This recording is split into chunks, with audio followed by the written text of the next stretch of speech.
Hello everyone and welcome to Mountain Lake Journal. I'm Tom Halleck. This week we're along the banks of the Saranac, where emergency crews have been keeping a close eye on the river and the ice. After another week of warm temperatures and rain, they've been worried about the threat of ice jams and flooding. Melting snow and ice and rain can be a very dangerous combination this time of year.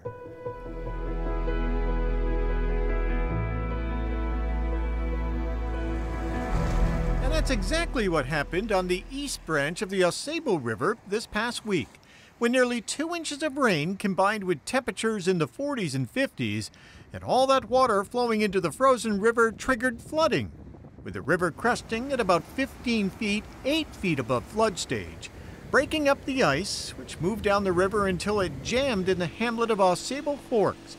And that sent a torrent of water overflowing the riverbanks and flooding several homes in the neighborhood.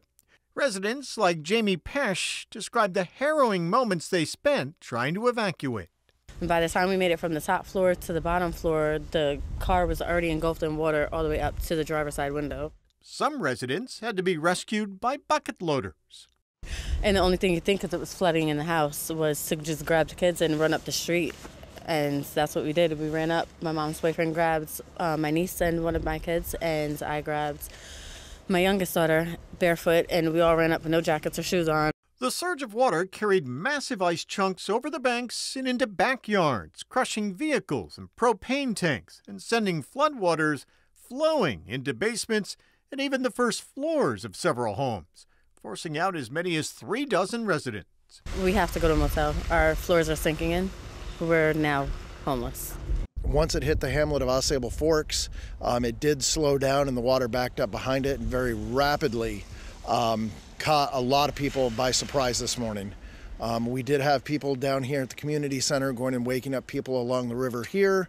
Once the jam broke, the ice and water moved downstream, leaving behind a mess. Earlier this week, the sound of generators could be heard throughout the neighborhood and dumpsters filled with ripped up carpets. On Sheldrake Road, it's deja vu for the friends and family of Kyle Dubé, taking them back to Hurricane Irene. As they worked this week to get the electricity back on, there was plenty of damage to assess and clean up in the basement that Dubé has shared with his girlfriend for the past 2.5 years. The water, when I got home, was up to this step. This was the hallway, master bathroom over there, laundry room, that was the utility room, and then this was the doorway into the bedroom. So far, they're looking at about $40,000 in damages, and all of that will have to come out of pocket. Unfortunately, I don't think we had any flood insurance on the house because this isn't labeled as a flood zone, so there's not really much we can do as far as that. Their life changed within a matter of minutes. Dubé and his girlfriend are staying with his mom now while they fix up the house. They say they're grateful for all the help they've gotten over the past few days. At the end of the day, it's just material things. The river is back within its banks.